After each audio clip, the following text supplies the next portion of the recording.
இங்க முத்தையாவை போலீஸ் பிடிச்சிட்டு போயிடுறாங்க. அங்க கொண்டு போயிட்டு இந்த பக்கம் ஸ்டேஷனுக்குள்ள அவரை கூட்டிட்டு போகும்போது அவருமே இந்த பக்கம் காரை பிடிச்சிட்டு நான் வரமாட்டேன், நான் இங்க தான் இருப்பேன், என்னை எதுக்காக நீங்க அரெஸ்ட் பண்ணீங்க அப்படின்ற மாதிரி பயங்கரமா அடம் பிடிக்க ஆரம்பிக்கிறாரு. ஆனா இதை பார்த்துட்டு இருந்த இன்ஸ்பெக்டரும் லத்தி எடுத்து முத்தையா கையில நங்குன்னு ஒரு போடுறாரு. அதே நேரம் முத்தையாவுமே பயங்கரமா வலி தாங்க முடியாம கையை எடுத்துட்டு இந்த பக்கம் பயங்கர வலியில கையை உதறிக்கிட்டே இங்க ஜெயிலுக்குள்ள போயிட்டு இருக்காரு.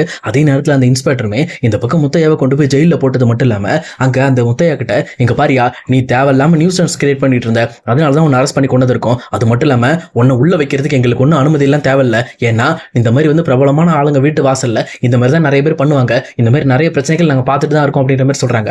அதே நேரத்தில் இங்க முத்தையாவுமே இங்க பாருங்க, நீ என் பொண்ணை காணும் தான் நான் அந்த வீட்டு வாசல்ல உட்காந்து அமைதியா போராடிக்கிட்டு இருந்தேன், ஆனா நீங்க தான் சம்பந்தமே இல்லாம என்ன அரெஸ்ட் பண்ணிட்டு வந்துட்டீங்க, நீங்க ஏன் கம்ப்ளைண்ட் எடுத்துட்டு அவங்க மேல இது பண்ணுங்க, அவங்க மேல ஆக்ஷன் எடுங்க அப்படின்ற மாதிரி இங்க முத்தையா பேச ஆரம்பிக்கிறாரு. அதே நேரத்துல அந்த இடத்துக்கு வந்த இங்க ஜெயாவோட வக்கீலுமே இந்த மாதிரி எப்ப பார்த்தாலும் நிறைய பேர் கிளம்பி வந்துடுறாங்க, சொல்ல போனா பிரபலமானவங்களே இருக்க முடியல, அவங்க வீட்டு வாசல்ல உட்காந்து போராட்டம் பண்ணி இவங்க ஃபேமஸ் ஆக பாக்குறாங்க அப்படின்ற மாதிரி இந்த பக்கம் அந்த வக்கீலுமே இங்க முத்தையா மேல கேஸை ரிஜிஸ்டர் பண்றாங்க. அதே நேரத்துல முத்தையாவுமே என்ன பண்றதுனே தெரியலையே, நம்மள வேற பிடிச்சி ஜெயில போட்டாங்க, இதுக்கு மேல நம்ம எப்படி நம்ம பொண்ணை கண்டுபிடிக்க போறோம், வேற வழியே இல்லையா அப்படின்ற மாதிரி அவருமே பயங்கரமா ஃபீல் பண்ண ஆரம்பிக்கிறாரு. அதே நேரத்துல சந்திரசேகருமே இங்க ஜெயா கிட்ட எவ்வளவோ பேசி பாக்குறாரு. இங்க பாரு ஜெயா, தயவு செஞ்சு நான் சொல்றது கேளு, முத்தையா உள்ள இருந்தா தாங்க மாட்டான், அவன் ஏற்கனவே உடம்பு சரியில்லாம இருக்கிறவன், அவனை உள்ள போட்டு ஏதோ பண்ணிட போறாங்க, தயவு செஞ்சு வந்து பேசு அப்படின்ற மாதிரி சொல்றாங்க. ஆனா இங்க ஜெயாவுமே மனசாட்சி இல்லாம இங்க பாருங்க, மறுபடியும் எங்கிட்ட தேவையில்லாம இந்த விஷயத்துல வந்து பேசாதீங்க, நான் ஆல்ரெடி வக்கீல போக சொல்லியிருக்கேன், அந்த ஆளு கிட்டத்தட்ட ஒரு 6 மாசமாவது உள்ள தள்ளினாதான் அவனுக்குலாம் புத்தி வரும், அதுக்கப்புறம் தான் வெளியில வந்து ஒழுங்கா இருப்பான், யாருக்கிட்ட எப்படி பேசணும், யாருக்கு மரியாதை கொடுத்து பேசணும்னு அவனுக்கு தெரியும் அப்படின்ற மாதிரி இங்க ஜெயா பயங்கரமான முடிவு எடுக்கிறாங்க. இதை பார்த்துட்டு இருக்க சந்திரசேகர் சக்திக்கும் அந்த விஷயத்தை தாங்கவே முடியல, நம்ம போய் முத்தையாவை பார்த்துட்டு வந்துடும் சொல்லிட்டு அவங்களுமே கார் எடுத்துட்டு இந்த பக்கம் டைரக்டா இங்க ஸ்டேஷன் கிளம்பி போயிட்டு இருக்காங்க. ஆனா அதே நேரத்துல இங்க யாருமே எதிர்பார்க்காத மாதிரி இங்க சுந்தரோட வீட்டுல இருந்து அவங்க அம்மா அப்பா 2 பேரும் பேசிக்கிறாங்க. எனக்கு நம்ம சுந்தர் மேல சந்தேகமா இருக்கு, அவன் ஏதோ ஒரு தப்பு பண்ணிட்டான்னு நினைக்கிறேன், ஏன்னா இங்க நம்ம ஜெயா வீட்டுக்கு போக மாட்டேன்னு சொல்லி அடம் பிடிச்சிட்டு இருக்கான், அது மட்டும் இல்லாம ஜெயாக்கும் சந்திரசேகருக்கும் கால் பண்ணவே விட மாட்டேன்றான், இதை நம்ம தனியா போய் பார்த்தாகணும் அப்படின்னு சொல்லிட்டு இவங்க 2 பேரும் கோயிலுக்கு கிளம்புறன்ற பேர்ல டைரக்டா இந்த பக்கம் வந்து ஜெயாவோட வீட்டுக்கு கிளம்பி போறாங்க. அங்க ஜெயாவோட வீட்டுக்குள்ள இங்க சுந்தரோட அப்பாவும் அம்மாவும் வரதை பார்த்த உடனே இங்க பவானிக்கு என்ன பண்றதுனே தெரியல, அவங்களும் அப்படியே ஸ்டன் ஆகி போய் நின்றுட்டு இருக்காங்க. அப்போ உள்ள போன உடனே இங்க பவானியை பார்த்தோன்னே, என்னம்மா பவானி நல்லா இருக்கியா, என்னாச்சு, என்ன பிரச்சனை அப்படின்ற மாதிரி இந்த பக்கம் ரொம்பவே கேஷுவலா கேட்க ஆரம்பிக்கிறாங்க. ஆனா பவானியுமே இல்ல மாமா, உங்ககிட்ட சொல்றதுக்கு ஒண்ணும் கிடையாது, பட் இருந்தாலும் இது வந்து வேற மாதிரியான பெரிய பிரச்சனை போயிட்டு இருக்கு அப்படின்ற மாதிரி அவங்களுக்குள்ள பேசி சமாளிச்சிடலாம் அப்படின்ற மாதிரி ட்ரை பண்றாங்க. ஆனா அங்க இருக்கிற சண்முகமும் இங்க பாருங்க, அது ஒரு வேற பிரச்சனை, இதை பத்தி நம்ம இப்ப பேச வேண்டாம், இப்ப அதை விட பெரிய பிரச்சனை போயிட்டு இருக்கு அப்படின்ற மாதிரி இங்க சுந்தரோட அம்மா அப்பாவை கொஞ்சம் காம் பண்ண ட்ரை பண்றாங்க.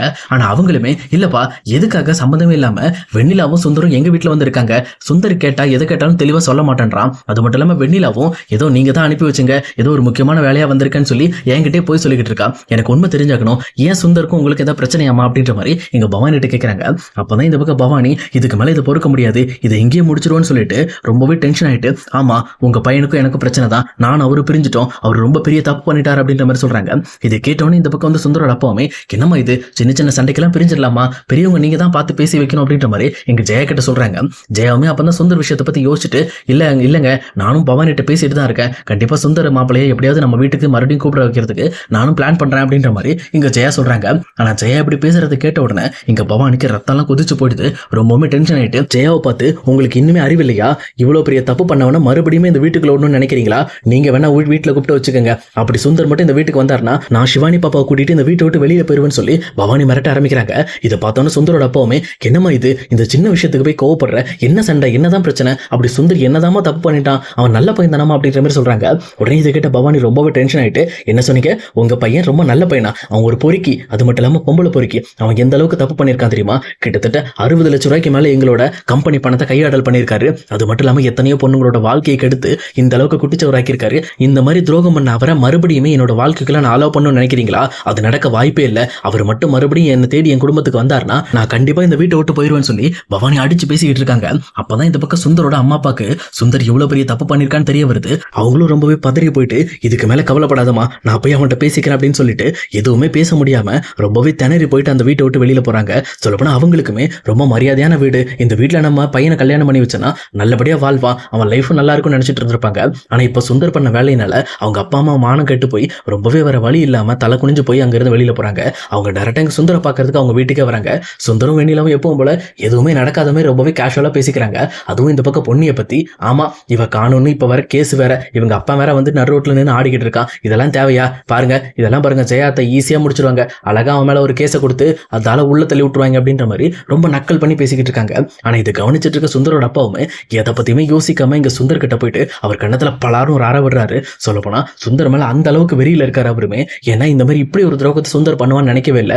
உடனே சுந்தரை பார்த்து, ஏன்டா எதுக்குடா இப்படி பண்ண, ஏன்டா இவ்வளவு பெரிய துரோகத்தை பண்ணிட்டு இந்த மாதிரி ஒண்ணுமே தெரியாத மாதிரி இந்த வீட்டுல வந்து உட்காந்துட்டு இருக்க, இந்த மாதிரி இந்த வீட்டுல நீ இருக்க கூடாதுரா, சொல்லப்போனா ஒன்ன மாதிரி ஒரு திருட்டு பயலையும் ஒரு பொம்பளை பொறுக்கி இந்த வீட்டுல வச்சுக்க கூடாதுரா, நீ வெளியில போ அப்படின்ற மாதிரி ரொம்பவுமே கோவப்பட ஆரம்பிக்கிறாங்க. அப்ப வெண்ணிலாமே குறுக்க வந்து, இங்க பாருங்க நீங்க அண்ணனை தப்பா நினைச்சிட்டீங்க அப்படின்ற மாதிரி அவங்களும் போய் சொல்ல வராங்க.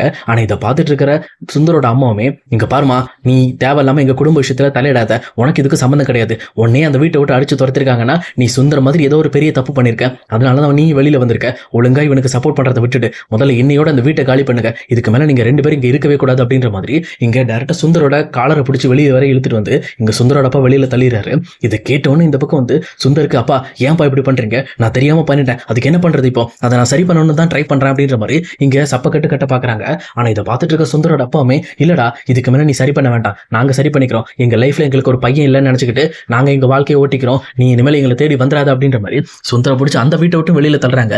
இங்க சுந்தருக்கு பயங்கரமா கடுப்பாகுது.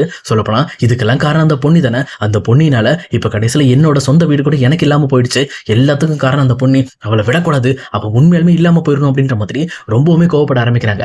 ஆனா அதே நேரத்துல இங்க ஜெயிலுக்குள்ள இருக்க முத்தையாவுமே போலீஸ்காரங்க என்ன சாப்பாடு கொடுத்தாலும் சாப்பிடாம அவருமே வந்து உண்ணாவிரதம் இருக்கிற மாதிரி இருந்துட்டு இருக்காரு. அப்ப கரெக்டா சந்திரசேகர் சக்தி அங்க போயிட்டு இந்த பக்கம் முத்தையாவை பார்க்கணும் அப்படின்னு சொல்லி சொல்றாங்க. அப்ப கரெக்டா இந்த சந்திரசேகரை மேல எட்டி பார்த்த அந்த இன்ஸ்பெக்டருமே, என்ன சார் இது, கேஸ் கொடுத்ததே உங்க ஒய்ஃப் தான், நீங்க என்னமோ வந்து அந்த ஆளை பார்க்கணுன்றீங்க, என்ன ஏதாவது மிரட்ட போறீங்களா அந்த ஆளு அப்படின்ற மாதிரி கேட்கறாங்க.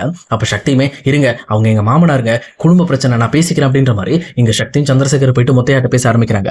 அப்ப முத்தையாவுமே சந்திரசேகரை பார்த்தோன்னே, என்ன சந்திரசேகர் நான் இருக்கனா இல்ல போயிட்டானான்னு பார்க்க வந்தியா, சொல்லப்போனா உன்னை நம்பி என் பொண்ணை ஒப்படைச்சதுக்கு என் பொண்ணை இப்ப எங்க இருக்கான்னு தெரியாத மாதிரி ஆக்கிட்ட, என்னையும் நீ ஜெயிலுக்குள்ள தள்ளிட்ட, நீ ரொம்பவே நல்லவன் சந்திரசேகர் அப்படின்ற மாதிரி இங்க முத்தையா பயங்கரமா ஃபீல் பண்ணி அழ ஆரம்பிக்கிறாங்க. அப்ப முத்தையோட நிலைமையை பார்த்து சந்திரசேகருமே, இங்க பாரு முத்தையா, நீ என்ன தப்பா நினைச்சுக்காத, இதுக்கெல்லாம் காரணம் ஜெயா தான், நான் ஜெயாவை எப்படியாவது சமாளிக்கிறேன், ஆனா கொஞ்சம் பொறுமையாரு, நான் பொண்ணியை கண்டுபிடிச்சு தரேன், பொண்ணிக்கெல்லாம் ஒன்னும் ஆயிருக்காது அப்படின்ற மாதிரி இங்க அவருமே சமாளிக்கிறாரு. ஆனா இதை பார்த்துட்டு இருக்க முத்தையாவுமே, ஏன் சந்திரசேகர் அப்பனா நீ ஜெயாவோட பேச்சு கிட்டு என் பொண்ணு எவ்வளவு கஷ்டப்படுத்திருப்ப, என்னையே ஜெயிலுக்குள்ள தள்ளுற, சொல்லப்போனா நீ நானும் எந்த அளவுக்கு பாலிய நண்பர்கள்னு உனக்கே தெரியும், உன் ஃப்ரெண்டையே ஜெயா வந்து இந்த மாதிரி ஜெயில தள்ளுற அளவுக்கு நீ அலோவ் பண்ணிட்ட, அப்பனா என் பொண்ணை எந்த அளவுக்கு ஜெயா கஷ்டப்படுத்த விட்டுருப்ப, அப்பனா இன்னைக்கு ரொம்ப நல்லவன் சந்திரசேகர் அப்படின்னு சொல்லி இந்த பக்கம் வந்து முத்தையாவும் கை தட்டி சிரிக்க ஆரம்பிக்கிறாரு. இதை பார்த்துட்டு இருக்க சந்திரசேகர் சக்தியும் என்ன பண்றதுனே தெரியாம மறுபடியும் திரும்பி வீட்டுக்கு வந்துடுறாங்க. அப்ப சக்தி கிட்ட சந்திரசேகருமே, இங்க பாரு சக்தி, நீ எப்படியாவது பொண்ணியை கண்டுபிடிச்சு கூட்டிட்டு வா, பொண்ணி கண்டிப்பா நம்ம வீட்டுக்கு வந்தாதான் எல்லாமே சரியாகும் அப்படின்ற மாதிரி சக்தி அங்கிருந்து அனுப்பி வைக்கிறாங்க. அப்ப அதே நேரம் அங்க வந்து ஜெயாவுமே, இங்க ஏற்கனவே வீட்டுல பவானி பிரச்சனை பெருசா போயிட்டு இருக்கு, நீங்க அவளை கண்டுபிடிக்க சொல்லி சக்தி அனுப்புறீங்க, இதெல்லாம் தேவையா அப்படின்ற மாதிரி இங்க ஜெயா எதிர்த்து பேசிட்டு இருக்காங்க. இதை பார்த்துட்டு இருக்க சந்திரசேகர் இங்க முத்தையா பேசினதை நினைச்சு பார்த்து ரொம்பவே கோவப்பட ஆரம்பிக்கிறாங்க. ரொம்பவே கோபத்தோட இங்க ஜெயாவோட கணத்துல பலார்னு அடிச்சுட்டு, இதுக்கு மேல ஒரு வார்த்தை நீ ஏதாவது பேசின உன்னை என்ன பண்ணுவான்னு எனக்கே தெரியாது, இதான் லாஸ்ட் வார்னிங், இனிமேல் இந்த வீட்டுக்குள்ள நான் இருக்கிற வரைக்கும் நீ வாயை திறக்க கூடாது அப்படின்ற மாதிரி இங்க ஜெயாவுக்கு ஒரு பயங்கரமான வார்னிங் கொடுக்குறாங்க. ஜெயாவுமே சந்திரசேகர் அடிச்சதுக்கு அப்புறம் என்ன பேசுறதுனே தெரியாம அவருமே அப்படி ஸ்டன் ஆகி போய் நின்றுட்டு இருக்காங்க. எனக்கு இது வரைக்கும் சந்திரசேகர் ஜெயாவை அடிச்சதே கிடையாது, இதான் ஃபர்ஸ்ட் டைம் அப்படின்றதுனால அவங்களுமே அப்படியே மிரண்டு போய் நின்றுட்டு இருக்காங்க.